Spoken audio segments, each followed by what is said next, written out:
pense que Est-ce que je peux faire un vampire qui se maquille? Ce sera un vampire le mascara. Bon, Après, bah, quand tu vas sortir. techniquement, Ok, je fais ça. les formats. Mais j'ai pas l'impression que c'est la même feuille entre le format Word et le PDF. Hein.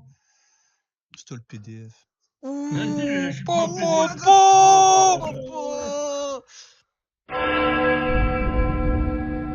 Putain, moi. Désolé, Il y a des trucs, on s'en bat tellement les couilles. Coupe Putain, de cheveux.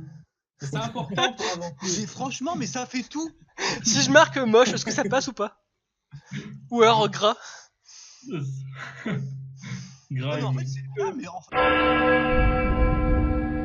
Alors, je vais refaire dans un premier temps un petit point sur l'univers de Vampire. L'univers de Vampire se passe, est à peu près similaire au nôtre, avec quelques différences. Il est légèrement plus sombre. L'univers de la mascarade exacerbe un petit peu les violences qui peuvent exister. S'il y a eu des attentats, s'ils sont plus meurtriers, si la politique en place est un petit peu plus corrompue, un petit peu plus noire. Sérieusement, c'est possible. Ah bah, en Oui. Afrique, notamment, où la politique est très noire, elle est très corrompue. Là, voilà, tout ce qui existe dans ce monde est légèrement plus sombre, plus violent. Ouais, c'est en Afrique. Qui sont quoi. Voilà. Non, ça se passera à Lille. L'île d'Afrique? C'est pareil. Putain, mais le mec est tellement chauvin, quoi. Ça peut pas se passer à Malakoff, hein. Putain. Non, mais y a rien à Malakoff. Je voulais que ça se passe à Bobo Dioulasso. Pour ce qui est de vampires, de l'histoire des vampires en eux-mêmes, il faut savoir que à la création, Dieu créa Adam et Ève, qui eurent 3 enfants. Ça, vous le savez? Oui. Caïn, Abel et Seth.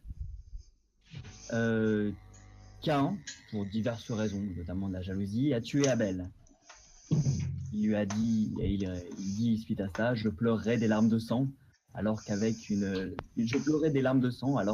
lame acérée, j'avais sacrifié ce qui fut ma joie, mon frère. Et le sang d'Abel couvrit l'autel, son parfum si doux alors qu'il se consumait. Son propre père, donc Adam, répondit, sois maudit Caïn, toi qui as tué ton frère, tout comme je fus banni, tu le seras aussi. Donc, Caïn fut banni. Pardon? Bah bravo. Reproduire les erreurs du père, tout ça. Bon. Caïn fut banni, et non seulement Adam banni, n'a pas tué son frère, Louis. Hein. Oui, mais bon, quand même. Caïn fut non seulement banni, mais également maudit par Dieu, qui le condamna à errer indéfiniment, être immortel, qui se nourrit de sang et qui se tiendra éloigné du feu et de la lumière. T'es sûr que c'est pas une récompense? Ouais, c'est ça, ouais. Ah, t'as tué ton frère? Ah, bah t'es immortel. Tiens, Et puis, je t'es plus encore. te donne la vie éternelle et tu vas blesser plein de femmes. Ouais, c'est ça. Alors, C'est ça. T'as buté ton frère, je vais faire de toi un meurtrier. les vampires sont appelés les damnés. Ce n'est pas pour rien, puisque ils sont maudits par la marque qui leur a été apposée. Ils ne pourront plus créer. Ce sont des êtres morts. Ils sont morts. Tout ce qui existe n'a plus de saveur et ils ne peuvent s'empêcher de vouloir se rapprocher de l'état qui fut le leur, c'est-à-dire humain. Ils ne peuvent rien. Tout leur paraît insipide. Et plus que ça, il y a quelque chose qui existe en eux et qui les effraie. C'est ce qu'on appelle la bête. La bête, c'est ce qui distingue majoritairement le vampire de l'être humain. Le vampire, dans certains cas de soif, d'énervement, d'émotions particulièrement fortes, la bête peut prendre le pas sur le vampire et dans ce cas-là, c'est généralement un carnage. Voilà, une des phrases de la Camarilla, c'est « J'accepte la bête qui est en moi de peur d'en devenir une ». D'accord? Vous êtes toujours là? Oui. Ouais, non, mais on t'écoute, bon. Hein. Exactement. J'ai pas l'habitude. C'est fou, hein. Voilà, On a accepté la bête qui est en nous, enfin le bête plutôt. Et puis... De peur d'en devenir une, exactement. Ouais. Pour les vampires. Donc, suite à ça, Caïn a infanté, on dit infanté, pas enfanté, infanté d'autres damnés, d'autres humains pour devenir des damnés, du coup. C'est devenu du coup la seconde génération de vampires. Voilà, on les appelle les secondes générations. À voilà, c'est les petits-fils d'Adam et Ève, ce sont des êtres divins. Aujourd'hui, il n'en existe plus, on ne sait clairement pas ce qu'ils sont devenus. Ce sont des êtres, c'est des demi-dieux. Eux-mêmes ont enfanté plusieurs vampires. C'est cela, l'histoire les connaîtra, puisque effectivement, ils ont déjà développé des particularités. Certains étaient plus forts que les autres, d'autres manipulaient les ombres, d'autres encore ont subi une malédiction qui les a rendus ignobles. Voilà, c'est ce qui a créé les différentes races de vampires, qui sont eux-mêmes, les antédiluviens, des êtres divins également. Ce sont des monstres qui sont soit morts, soit Vivants. endormis. Ah. Non, soit endormis dans un endroit tenu secret. On dit ceux qui sont endormis, on dit qu'à distance, ils mènent leurs troupes, leurs plans, pour mener ce qu'on appelle le djihad, c'est-à-dire la guerre. T'inquiète pas, La c'est ce que guerre. c'est. La guerre La guerre sainte. oui, c'est ça, la guerre sainte qui oppose tout Le vampire. djihad. Le djihad. Et suite à ça, ils ont eux-mêmes mordu d'autres vampires, les 4e, puis les 5e générations, qui sont les anciens, des êtres d'une puissance assez impressionnante. Ce sont généralement des princes de ville, des princes De Bel Air. Et qui ont un pouvoir plus ou moins important dans les différentes factions que j'expliquerai après, les factions vampiriques. J'expliquerai après pour tout ce qui est les différents clans. Suite à ça, donc les 6e, 7e, 8e générations sont quand même des vampires. J'ai l'impression qu'on parle C'est fort. d'iPhone. Va Un peu ensuite ça, en fait. les Ouais. 10e et 11e générations qui sont assez communs. Mais sauf que c'est à l'inverse, c'est le plus puissant, c'est la première génération. Oui, c'est ça. Le bon vieux 3310. Oh là là. Les 10e et 11e générations, c'est ce qui va être le plus commun. Ils ont des pouvoirs surnaturels, mais ils ont perdu la superbe quasi divine qui était la leur il y a plusieurs centaines d'années. Et les 14e, 15e générations, là, le sang est trop dilué. Ils perdent peu à peu leur Malédiction. pouvoir, qui font, oui, c'est ça, leur malédiction, qui font d'eux des vampires. Et les 15e et 16e générations sont déjà très rares, puisque au bout de la 15e génération, déjà, ils ont du mal à infanter d'autres vampires. Certains peuvent sortir en pleine lumière, ils sont rejetés par la Camarilla, ce ne sont même plus des êtres de la nuit, ils sont considérés comme des merdes, concrètement. En fait, c'est des humains qui aiment pas l'ail, quoi, en gros. En gros, oui, c'est presque ça. Vraiment, c'est des humains qui ont été quand même mordus, ce sont des morts vivants, des damnés, mais la malédiction a peu d'effet sur eux. C'est les émos, quoi. C'est Tokyo Hotel. Un des principes fondamentaux des vampires, c'est la mascarade. Il y en a 7, je crois, ce qu'on appelle les traditions. Mais la plus importante que vous devrez connaître, c'est la mascarade. Vous ne devez pas vous montrer aux yeux des humains. C'est un principe qui a été émis il y a longtemps, qui est respecté par certaines factions, comme la Camarilla. La seconde tradition est le domaine. Ton domaine est à ta charge. Tous doivent t'y respecter. Nul ne peut défier ta parole sur ton domaine. La troisième tradition est la descendance. Tu n'auras de descendance qu'avec l'aval de tes anciens. Si tu crées sans cet accord, toi et ta descendance seraient détruits. Quatrième tradition, la responsabilité. Ce que tu crées sont tes enfants. Jusqu'à leur émancipation, tu les commanderas en toutes choses. Leurs fautes seront les tiennes. La cinquième tradition est l'hospitalité. Honore le domaine d'autrui. Lorsque tu pénètres dans une ville étrangère, présente-toi devant celui qui y règne. Sans sa bienvenue, tu n'es rien. Et enfin, la sixième tradition est la destruction. Nul ne détruit l'un de ses semblables. Le droit de destruction appartient aux seuls anciens. Seuls les anciens d'entre nous peuvent appeler à la chasse au sang. D'accord ?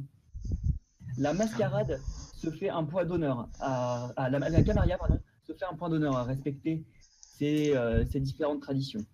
Au contraire, le Sabbat, qui est son ami historique, estime que les humains sont des poches de sang. Et qui fait du métal.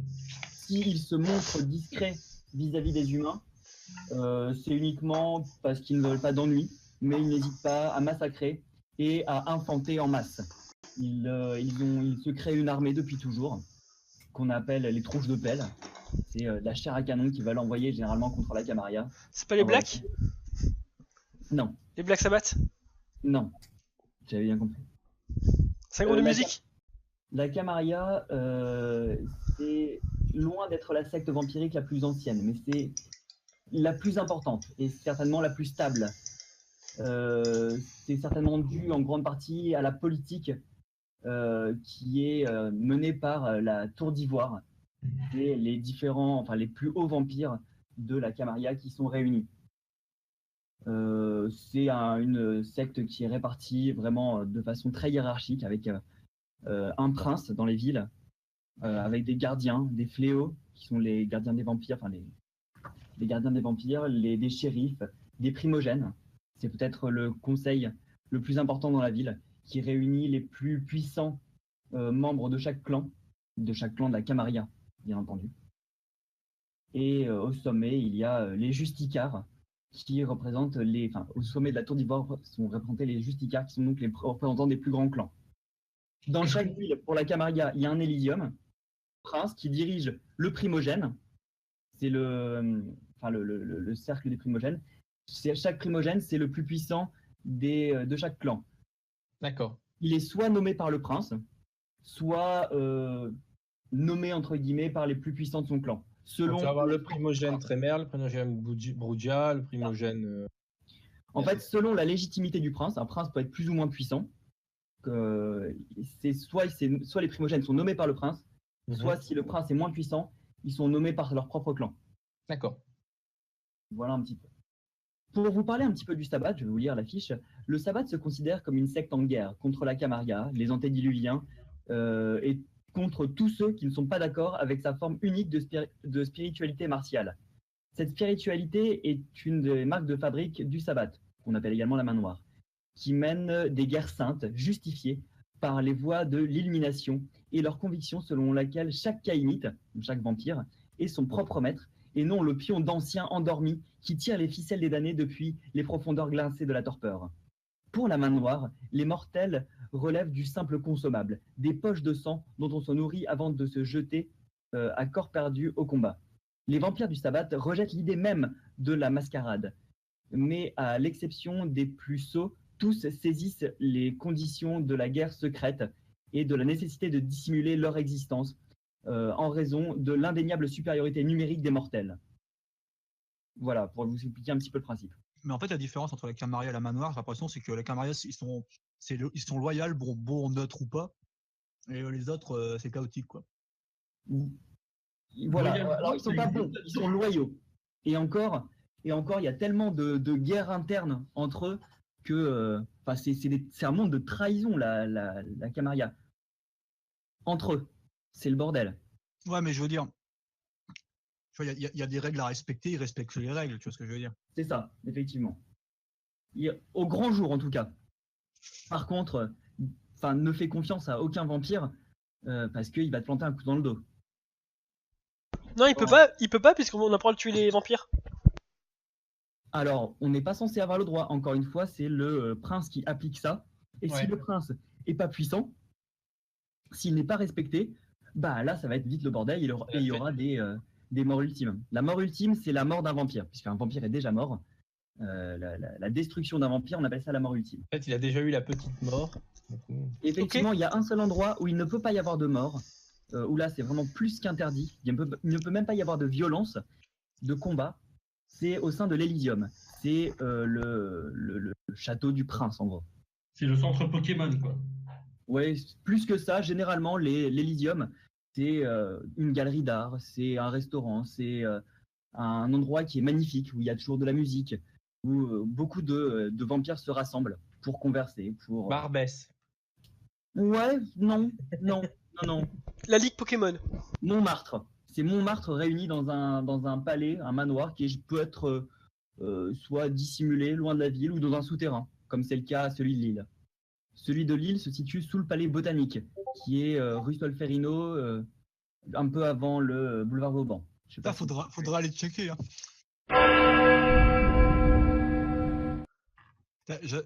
J'adore. En fait, bon, il parle des souterrains de Nosferatu à l'antichambre. C'est le poste de garde là où les divers Kainite ou Ghouls tentent de contacter les Nosferatu. J'aime assez. L'endroit est soigneusement entretenu. Débris divers très odorants, tas d'excréments, peu de lumière. Une chambre d'ado, quoi. Eh, tout pour ennuyer un toréador qui oserait descendre. Oh putain, non. Putain, nos personnages ils vont pas s'aimer pour une fois, ça a changé. Et pour ennuyer les autres aussi. Ah. C'est bien ça. Ah ouais, en gros, je suis un gros cradingue, c'est bien. Ouais. En fait, je t'explique le plan galère. Comme j'arrive pas à modifier le document, j'ai fait un imprime écran et je suis en train de le faire sur Paint. En fait, Oh putain. Champion. Où est-ce que je Par l'ai mis? contre, parce que Louis, avec ton logiciel, là, Ouais. j'ai mis un point, là, j'arrive pas à le retirer. fais clic droit dessus. J'ai réussi à le retirer. Merci. De rien. Toi, t'es refusé au boa à tout jamais. C'est quoi le talent d'empathie? Ça a l'air d'être bien de la merde, ça. Ça m'étonne pas que tu dises ça, Thibaut. Ouais, moi non plus, ça m'étonne pas. C'est marrant. Survie. Bien que les vampires aient peu à craindre de la faim et des intempéries, les espèces sauvages peuvent tout de même s'avérer dangereuses pour vous. Cette compétence vous permet de trouver un abri, de trouver votre chemin, Benoît, de traquer des proies et même éventuellement d'échapper aux garous. Ok, j'ai compris, je mets 0 point en survie, c'est très bien. Notez que la survie ne s'emploie pas que dans les espaces sauvages, mais il est également dans bien d'autres endroits, y compris certains quartiers de villes modernes. Petit con, va. Je comprenais pas où tu voulais en venir et...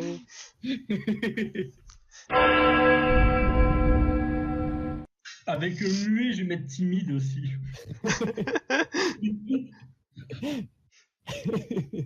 Moi, je pense que... c'est un putain d'orateur. Il est timide et muet. Attends, tu peux aussi lui rajouter le défaut Ça. d'élocution, tu sais. Ah non, c'est lui, ouais. Moi, je pense que je mets... Je mets... Lui avec un défaut d'élocution.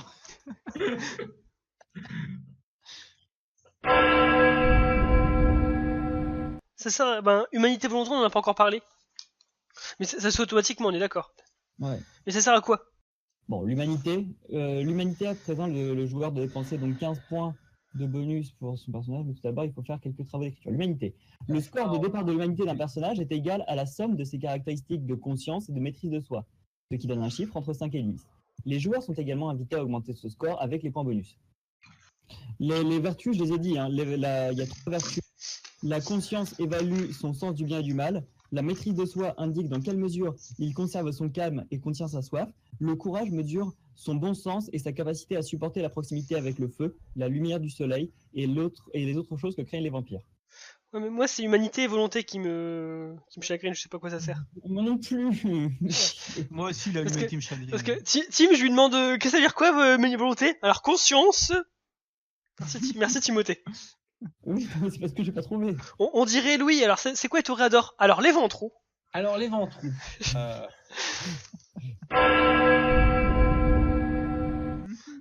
J'adore le handicap stéréotype.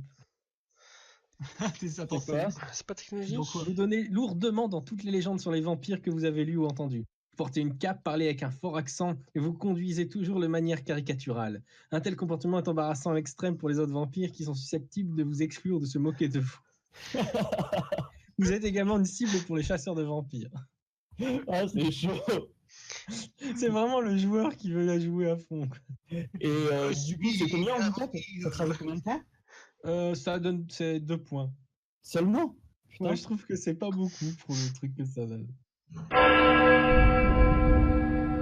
Avec ce token-là, regarde, t'en bouge pas, Louis. Regarde, je suis en train de t'étrangler, te tenir la tête. Et quoi vos couleurs? Est-ce que vous voulez une couleur particulière? Moi, Noir. Moi, je suis chiant. Alors, moi, je vais changer ma Ouais, couleur. t'es fiant, toi. T'es très fiant. Arrête de bouger. Hé, papa, donne-moi la main, papa. Ah, mon fils, viens dans mes bras. C'est le mieux.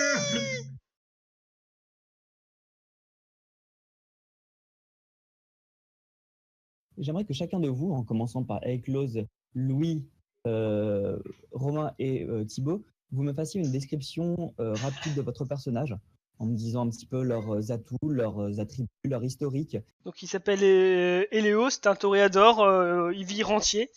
Au niveau des attributs, il a plus en social et puis en mental, puis en physique. Sachant qu'il s'en sort très très bien au niveau social, moyennement au niveau mental et il est assez moyennement, très moyennement en physique. Ça s'explique par le fait que ce soit pas un physique, hein. C'est quelqu'un qui a pas l'habitude de travailler, il est même plutôt paresseux. À l'inverse, il est chanceux. Au niveau de ses capacités, il est comme c'est plutôt un intellectuel, donc il s'y connaît, il est un peu érudit. J'ai mis 3 points en érudition et 3 points en médecine. Pareil, il a 2 points en investigation, 2 points en poétique, 2 points en sciences, donc il connaît, il peut un peu se débrouiller.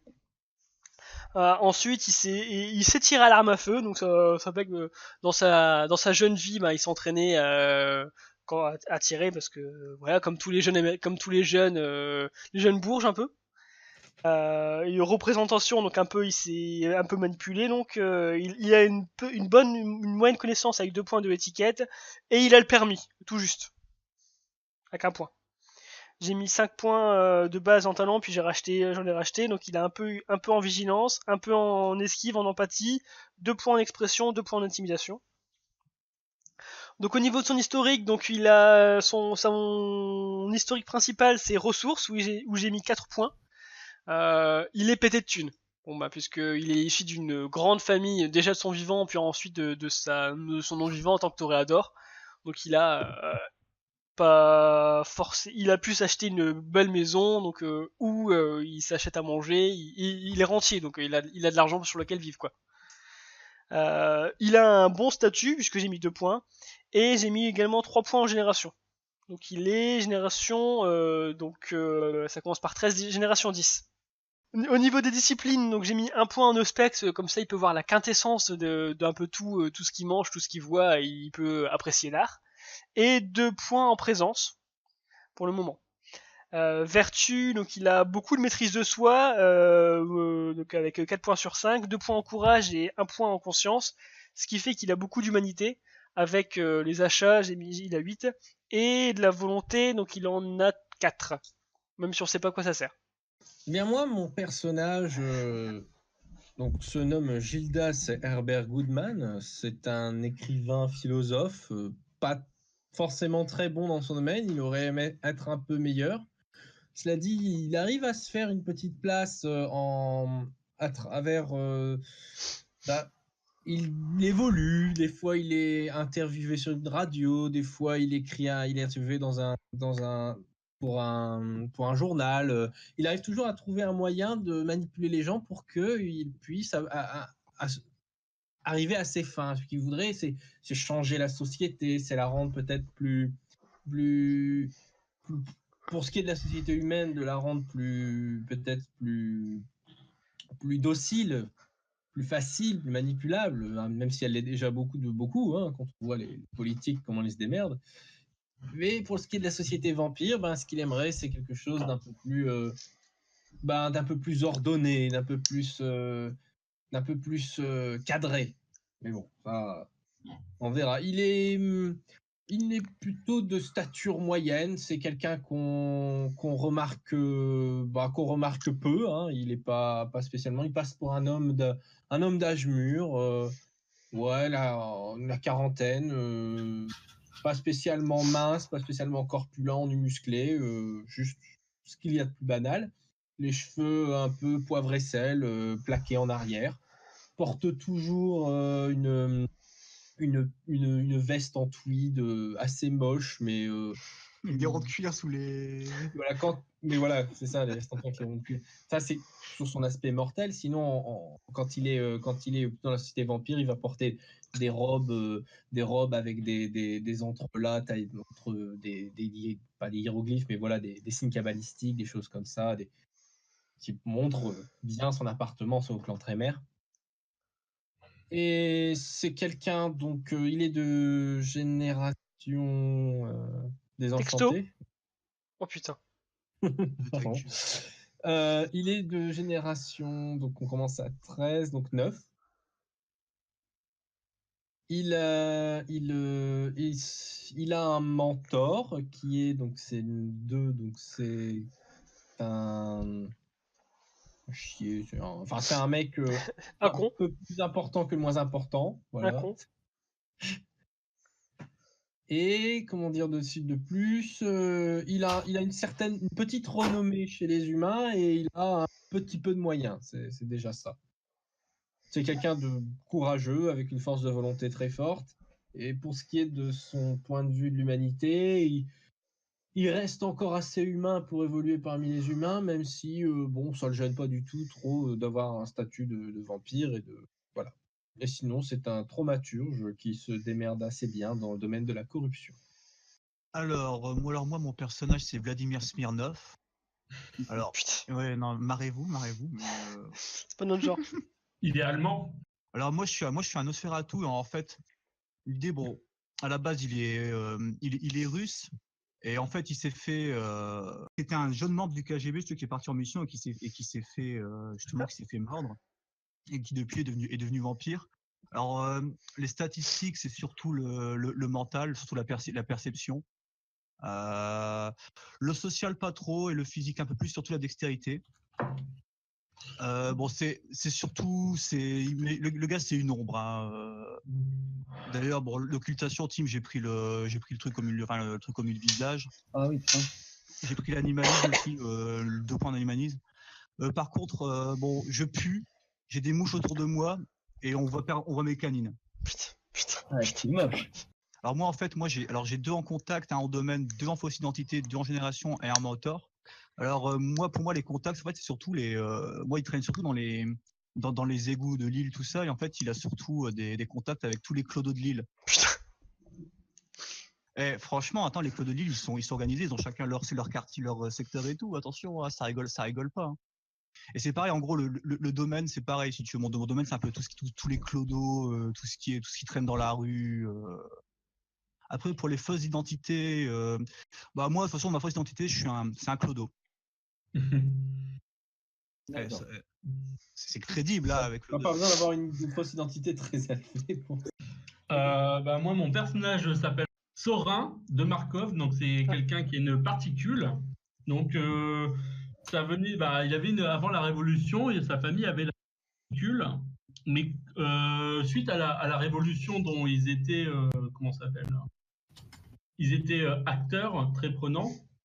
On lui a pas retiré après la Révolution. Donc, c'est quelqu'un qui était, très bien vu par ceux qui ont bâti la démocratie française et c'est quelqu'un qui bénéficie d'une aura. Donc par exemple, il a l'atout sainteté. Donc en gros, c'est un effet de halo. Qu'est-ce que je peux dire? C'est beaucoup de charisme, de manipulation. Il est dans les milieux politiques et des finances. C'est un personnage qui a beaucoup d'influence. Donc, par exemple, à la mairie de Lille, il a réussi à mettre des hommes de paille. Il a mis Martine Aubry, c'est ça, au pouvoir. Et là, tu sais que ça pèse, quoi. c'est l'homme de paille, justement. Voilà. Alors, c'est un ami personnel du préfet et du primogène. Ah oui. Qu'est-ce que je pourrais vous dire d'autre alors après, c'est quelqu'un, de très imposant. Pour vous le décrire physiquement, en fait, vous pouvez imaginer un peu, puis même dans son attitude, comment il s'appelle, un Lucius Malfoy, des longs cheveux blancs, un teint pâle, un air très condescendant, mais quand il demande un truc, il l'a en général. Enfin, c'est quelqu'un de très persuasif. Et mais qui peut aussi pêcher par excès. Donc, par exemple, pour vous dire 2 handicaps, hein, 2 fois le même handicap, j'ai mis 2 fois couché avec l'ennemi. C'est-à-dire que, et puis après, j'ai mis aussi ancien amour. Donc, comme handicap, il passé chez l'ennemi. Il continue à coucher avec. Hein, et il fait ça, mais il couche aussi avec une autre personne, aussi chez l'ennemi, mais pour laquelle il n'a pas eu de relation sentimentale. Et puis il y a aussi peut-être un sentiment d'impunité qui fait que même s'il couche avec l'ennemi, il se sent assez puissant pour pouvoir le faire sans trop de conséquences. Du coup, j'aimerais savoir tout ce que vous êtes en train de faire par ce début de soirée à Lille. On va commencer par Eléo. Eh bien, comme tous les débuts de soirée, là, moi, je suis chez moi. Je pense que je suis allongé sur, pas sur mon canapé, mais sur une sorte de divan, un peu comme ce qu'avaient les Romains à l'époque de l'Antiquité. Et pour savoir, c'est même un meuble que j'ai acheté moi-même, qui est une copie conforme des éléments. Et je suis en train de siroter un vin d'été, tranquillement dans une coupe, en train de profiter un peu de la vie. Voilà, avec des amis triés sur le volet. Ceux que j'ai invités pour m'amuser pour cette soirée. Ça peut être des humains, certains dans certains cas. Là, ce soir, il y a des vampires principalement.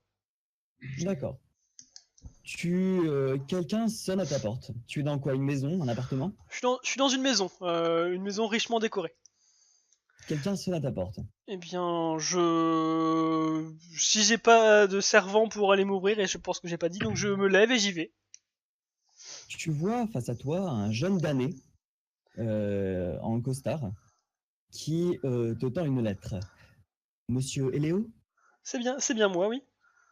j'ai une lettre à vous de la part de votre primogène. Ah, il va venir à ma soirée? Non, du tout, vous êtes convoqué immédiatement à l'Elyséum. Ah, c'est fâcheux. Je vous laisse en prendre connaissance et me suivre.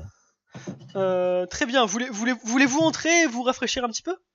Non merci, je pense que nous sommes attendus le plus rapidement possible.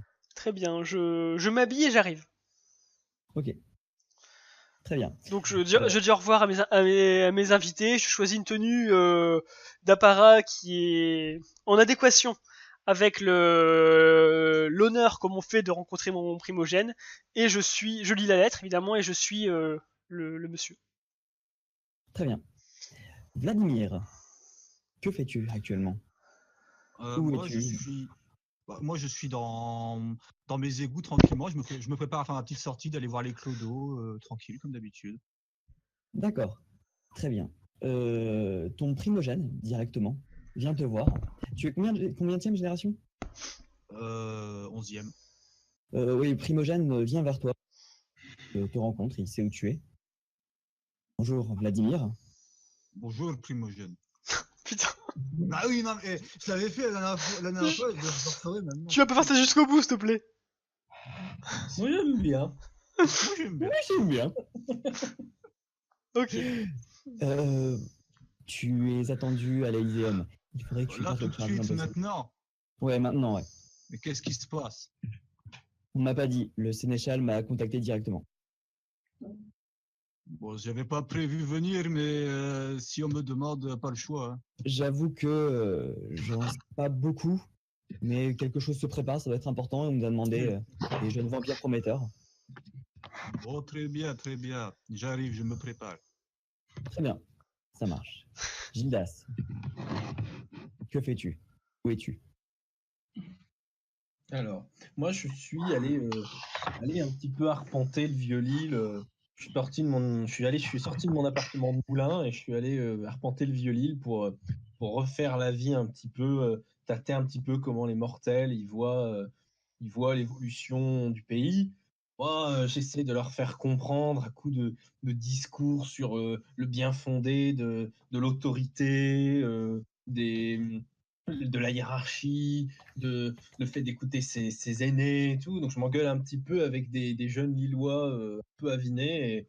Et donc je suis parti sur un grand discours. D'accord, ok, tu t'éclates Je avec suis les gens. du côté de Notre-Dame de la Treille. Parmi la foule, enfin, tu reçois un coup de fil, pardon. Et ça fait mal. Eh bien, je suis là sur mon téléphone. Attends une minute. Attends, jeune homme. Attends. Respecte les gens qui parlent, non? Je décroche. Allô? Gildas? Oui, Gildas, Oui. c'est un de tes contacts à l'Elyséum. Tu connais bien, qui est devant. Ça peut être mon ancien, vu que c'est mon mentor.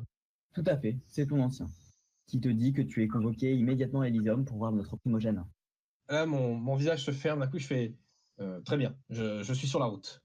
Parfait, à tout de suite.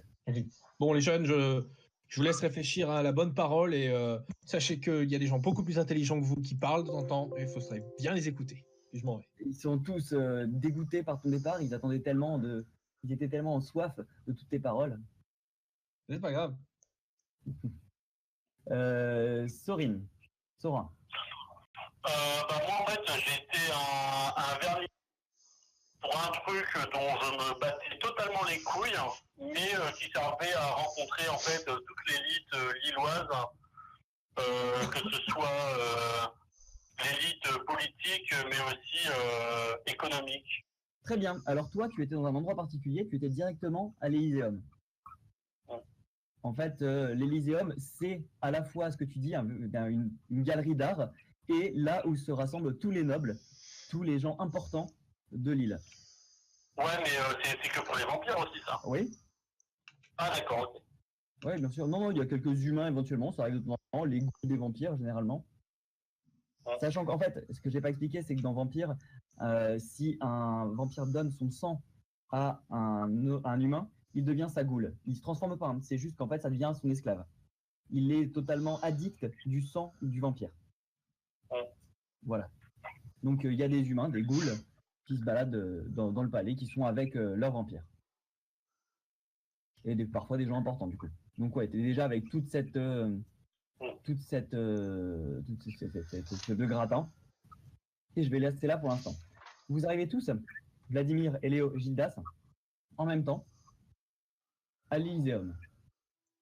Vous arrivez donc rue Solferino, devant le... qui a l'air bizarrement assez animé, mais les mortels passent devant sans trop le remarquer. Vous arrivez devant une grande grille qui semble fermée. Bon, là, sur la carte, elle semble pas du tout fermée, elle semble défoncée, mais elle est fermée. Vous voyez à travers deux personnes, deux gardes, qui ont leurs armes, non pas en avant, mais sur le côté. Bonjour, messieurs. Bien le bonjour. Bonjour. Salut. Que venez-vous faire à l'Elyséeum de l'île? Je lui tends ma lettre, j'étais invité. Oui, je passe devant. Excusez-moi, pardon. Avec un grand air, je fais. Nous avons été convoqués, apparemment, j'ai été moi-même convoqué par mon ancien. C'est pour ça le projet. Comment ça s'appelle? D'accord. Blair Witch. Le prince, je sais plus quoi qui nous a appelés. Les primogènes. Le primogène. Nous avons été apparemment appelés par le primogène. Que se passe-t-il? Je leur demande. Ah oui, très bien. Je savais que vous êtes entendu. Les portes s'ouvrent et vous entendez effectivement un air de piano qui provient de ce bâtiment qui est magnifique. Il y a deux petites fontaines au loin. Le sol est couvert de marbre. Sur le côté, vous voyez des lierres qui montrent sur les murs. J'ai un soupir de contentement, genre. C'est tellement beau. C'est joli, mais je préfère quand même mes égouts. Vous entrez, vous voyez quelqu'un qui s'approche rapidement. Il est rapide. Vous le reconnaissez tous, normalement. Vous l'avez souvent déjà vu près de la princesse. C'est le sénéchal de l'île, Elisandre Stenwald. Le sénéchal, en gros, c'est celui qui prendra la succession si le gars se barre, si le prince lui arrive quelque chose. Ce qui est à la fois, ce qui est parfois une position très recherchée, quand c'est un honneur qui est fait, mais ça peut être aussi une punition. Il y a à dire que moi je fais tout mon possible pour être le plus loin possible de Vladimir, en passant. Très bien. Comme à peu près tout le monde. Est-ce que je sens est-ce que je sens la distance que les gens veulent instaurer là? Tu la sens, mais tu as l'habitude. Oui, bah, en même temps, oui, c'est vrai. Non, surtout que tu es entouré par les mouches, quoi. Moi, j'ai mon habit le plus propre, le plus blanc, le plus immaculé sur moi. Elisandre, du coup, vient vers vous. Elisandre Stenwald, le sénéchal, vient vers vous. Bonjour, messieurs. Attends, Tim, juste avant, moi, je dis à Léo, je fais, tu sais, parce que je vois très bien, tu vois que, enfin, voilà, je vois très bien, je fais, tu sais, il y a que les gens propres qui peuvent se salir. C'est tout à fait vrai. Et je te dis ça un peu en faisant une petite moue, tu sais, genre.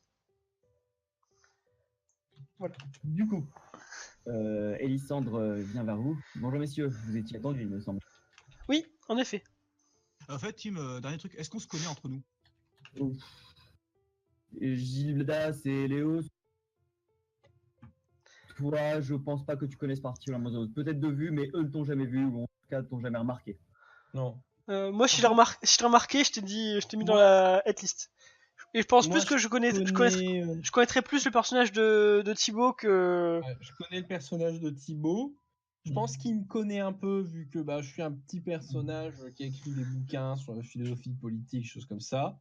Mais si t'as un minimum d'influence, je connais. Hein. Normalement, je connais tout le monde plus ou moins. Voilà, j'ai j'ai un minimum de renommée. Et puis, comme je travaille dans le milieu, j'écris des bouquins sur la politique et les trucs mis en place, enfin les grandes instances, tout ça. Mais en même temps, j'ai un petit côté contestataire. Anarcho-communiste. J'ai un côté contestataire républicain. Mon Dieu. Ouais, un mec du PS qui est parti en marche, quoi. Ouais, c'est ça. De mon côté, vu que j'ai souvent fait des soirées mondaines, j'ai déjà dû avoir la chance d'avoir Gildas l'écrivain dans mes murs, ainsi qu'une soirée plus poétisée, plus influente, où j'avais le personnage de Thibaut, je Ouais. suppose. Moi, Donc, en fait, moi. par moi, contre, le Vladimir, téléphone, s'il a voulu entrer, il était refoulé directement. Il gardait la poubelle dehors. de toute façon, si je voulais entrer, tu m'aurais même pas vu entrer. Peut-être, mais je Et t'aurais senti. Ok, très bien. Messieurs, je vous prie de me suivre. Vous êtes attendus par le conseil Primogène ainsi que Sérénia Villon, notre princesse. C'est un honneur. Ne les faisons pas attendre. Que se passe-t-il? Oh, tout vous sera révélé directement par Sérénia.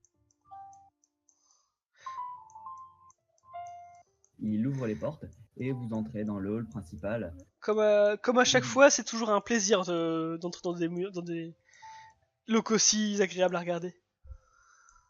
Effectivement, c'était un vernissage. Une galerie en plein milieu de l'Elyséeum. C'est quelque chose de très raffiné, l'Elyséeum. Ça se veut très prout-prout. La haute société. Je me sens à ma place. Moi, je vois qu'il y a Sorin, je fais. Ça me dérange parce que, voilà, moi, mon orgueil est un peu touché. Et à un moment, je bloque devant une statue, parce qu'elle est tellement belle. Monsieur de Markov, Oui. suivez-moi s'il vous plaît. Je vous prie de m'excuser pour ce dérangement, mais vous êtes attendu par la princesse. Je vous suis.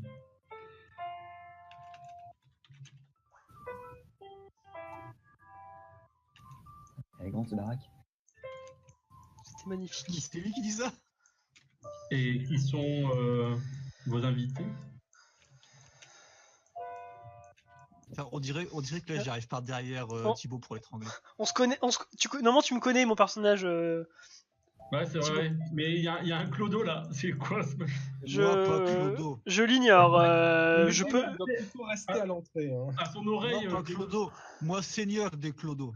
Je l'ignore. Je peux t'assurer qu'il n'est pas avec moi. Ouais, à Elisandre Juvet. Mais vous avez remarqué qu'il y a un clochard avec nous? Oui, je suis désolé. C'est un représentant du clan Nosferatu. Je sais que vous en voyez sûrement peu, mais c'est également la force de notre camarilla, la diversité. Sache que moi, contrôler toutes les ruelles, tous les égouts de l'île. Oui, mais cette diversité est-elle vraiment souhaitable? Vous êtes devant une salle d'attente. Vous savez que c'est une salle d'attente, c'est là où généralement les personnes attendent avant de voir le conseil des primogènes. Et vous voyez qu'il y a 2-3 personnes qui regardent les tableaux. C'est là, la salle à gauche, là? Non, vous pouvez me suivre. Là, venez directement. Vous êtes sûr, ne peut-on pas s'attarder pour regarder l'art? Pas pour l'instant, monseigneur.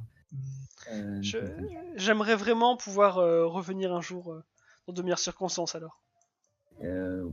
Certes. Le gars qui parle toujours pour rien dire, c'est un truc de ouf. Bah attends, moi je vois les tableaux, limite je suis en train de pleurer, tu sais. Mais tu passes souvent de toute façon à l'Elyséeum, non? Oui, mais c'est à chaque fois je suis touché par la beauté des lieux. Alors que moi, Je vais faire un AVC en plein milieu du truc. Trop Ça, beau, c'est- lui. Vous rentrez donc dans la salle du trône, très éclairée, où il y a quelques personnes autour, et la princesse qui est sur son... Enfin, le truc de princesse. Elle est en pleine production de papillons. Et vous voyez 5 membres du primogène en bas. Il y a aussi une boule. Il y a, Je la il connais, y a c'est le vrai. Quoi? Rien. Il y a le primogène Ventrou, il y a le primogène Bruja, le primogène Toréador, ainsi que le primogène Trémère. Je fais une courbette vers la princesse. Votre Majesté. Oh. Je salue avec respect la princesse et, Et je- les différents primogènes. Après, je fais un signe de tête vers le mien, de primogène. Je me courbe bien bas devant la princesse et salue mon primogène. Attends, y a pas mon primogène, attends, y a pas le primogène de Nosferatu là? Si, il doit être Non. ça doit être le dégo... Ah non. Non, il n'y a pas le primogène Brunosferatu, tu l'as rencontré dans les égouts. Ouais, mais lui, ouais, il vient pas du coup, lui, il s'en fout. Non, bah oui. Non, juste. Non, bah oui. Tu m'étonnes. Les Nosferatu, ils n'apprécient pas forcément cet aspect généralement de la société vampirique. Tu parles de la propreté? Ah, et le dernier, c'est primogène Bruja. Alors, la princesse vient vers vous. Ah, c'est donc vous qui m'avez été chaudement... je ne sais plus parler. Donc, Bravo. c'est vous qui m'avez été chaudement recommandé par vos différents primogènes. Sûrement. Bienvenue ici. J'imagine. J'ai une... Vous n'êtes pas sans savoir que depuis peu, nous avons un problème avec des vampires qui ont transformé plusieurs humains. Beaucoup.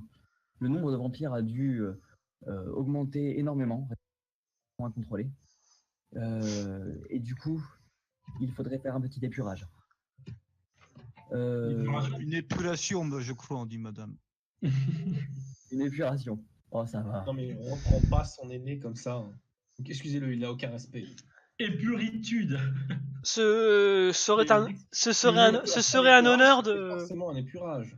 Ce serait un honneur de vous aider, mais n'avez-vous pas des gardes qui peuvent faire ce point? Les primogènes ont suggéré de confier à des jeunes vampires peu expérimentés qui ont encore à faire leurs preuves. Je vois. Mais les jeunes vampires du clan Trémère n'ont pas forcément besoin de faire Et leur ça preuve. me permet aussi de voir votre valeur, votre force. Et le but est de chasser les vampires les plus faibles. En tout cas, de les pousser à déménager. Eh bien, très bien. Très bien. Et Pour ce chasser but les aussi plus est faibles. bien de prouver que vous n'en faites pas partie. Ah, mais tout à fait, exactement. Nous sommes loin d'être les plus faibles, enfin pour ce qui est de mon cas. C'est évident. Je vous invite dans un domaine. Je vous invite à aller dans un domaine qui est situé à l'île Five. Mon sénéchal vous donnera ses coordonnées pour aller voir un groupe de quatre vampires, 4 jeunes vampires recensés récemment et de les évaluer. Très bien. Pouvez-vous nous parler plus de ces nouveaux enfantages? Enfantements? Mais Ce sont- personne ne sait parler ici ou quoi? ces Moi, nouveaux mieux parler votre langue que vous, c'est quoi ce bordel? Ce sont des enfants d'un Bruja qui a été exécuté suite à la damnation de plusieurs mortels sans autorisation. Très bien. Et donc nous devons recenser et évaluer ces nouveaux Bruja. Effectivement, il existe, car le primogène Bruja ici a insisté pour leur laisser la vie sauve. Un geste bien noble.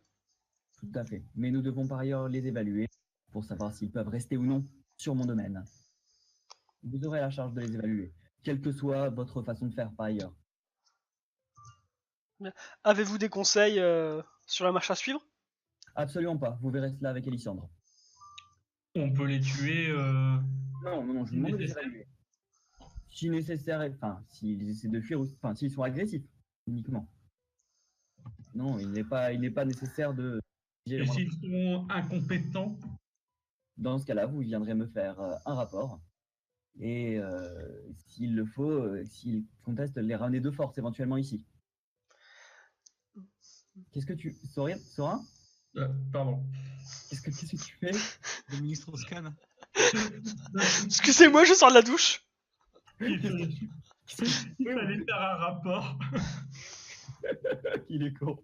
Très bien. Certains de vos membres parmi les plus compétents vont-ils nous suivre pour nous évaluer nous? Non, c'est simplement... Ce sera votre évaluation. Je vois. Donc 4 Bruja, nous disons donc. Exactement. Elisandre Messieurs, rompez.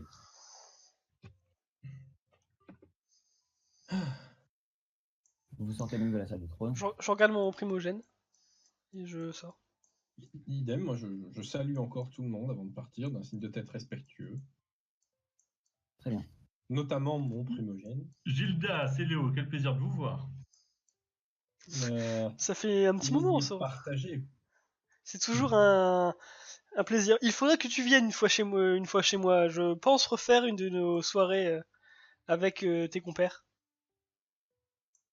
Ce sera quand vous voulez. Jida, si tu veux être présent, Eh bien, si vous acceptez un homme du peuple, évidemment.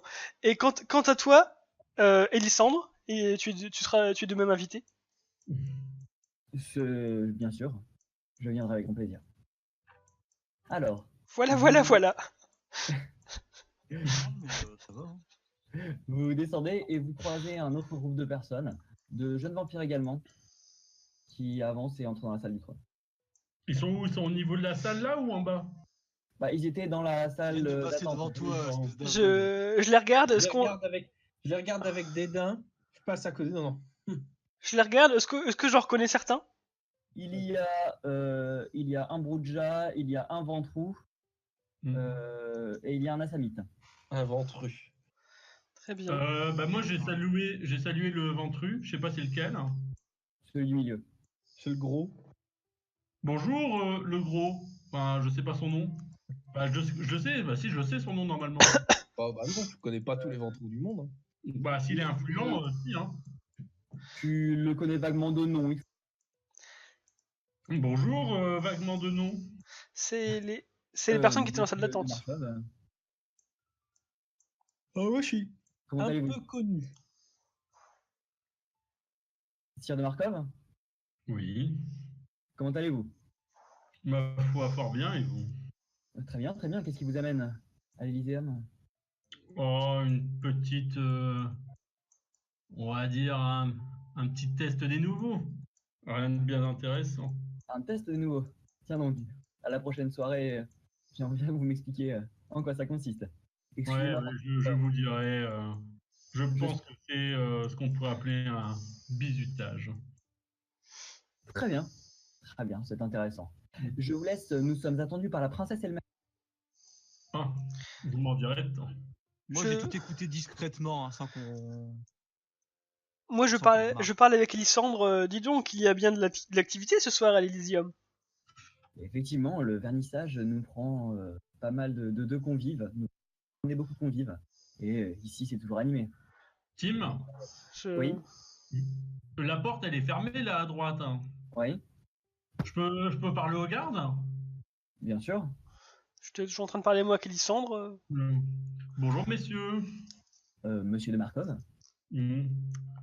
Pas trop dur de garder cette porte en cette belle soirée? Oh, pas de problème, on se fait relier très vite, mais c'est gentil de vous en inquiéter. Par ailleurs, le reste de la soirée sera pour ce magnifique vernissage. Donc, Oh, vous savez, moi j'apprécie davantage les gens que les œuvres d'art. Mais dites-moi, vous n'avez pas d'autre envie plutôt que de garder cette porte? Cela me paraît bien ennuyeux. il te regarde avec méfiance. Pardon, je ne vois pas. Il bafouille un peu. Non.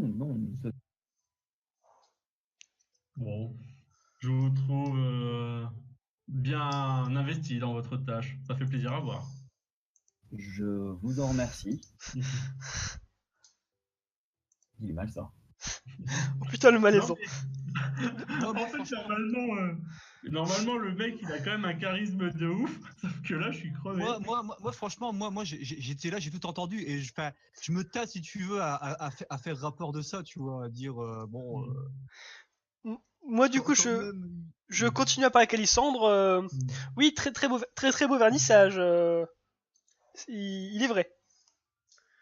Des œuvres sans commune mesure avec ce que j'ai pu voir. Effectivement, le gardien a. Possédez-vous des œuvres perçues des œuvres de l'artiste sorcier Hermérus d'Orgorat du 7e siècle avant Jésus-Christ, Possédez-vous d'autres œuvres de ce type, car elles sont parfois très recherchées et possèdent encore un certain pouvoir dans les mots. Je vous avoue que non, qu'un seul ouvrage de cet artiste. C'est bien dommage. Et Enfin, c'est déjà bien de pouvoir contempler une de ses œuvres. Ce n'est pas souvent. La plupart, j'en ai vu que des reproductions dans certains livres. pour parler de ce Broodja, pour revenir au sujet initial et parler de ce Broodja qui a été exécuté, pouvez-vous nous en dire plus? Oh, oui, bien sûr. Il est devenu fou suite à une soif monstrueuse. Je crois qu'il s'était pris un coup. Il est resté dans le coma un petit moment et il s'est réveillé mort de soif chez son sire. Il a tué son sire. Il est sorti dans la rue fou et a tué 4 personnes du coup en les vidant leur sang. Quand il s'est réveillé, repu, son humanité a repris le dessus et il n'a pas pu s'empêcher de les transformer.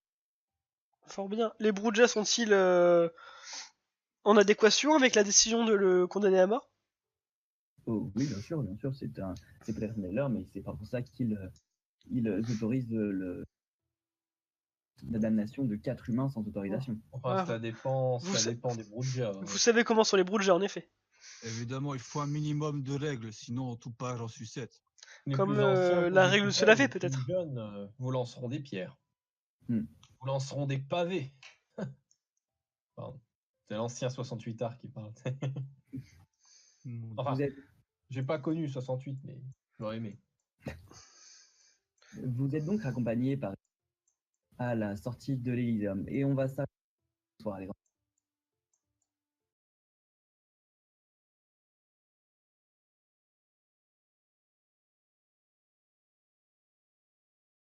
On va s'arrêter là, les enfants, il a dit. Tant mieux, parce que putain, avoir la chapka,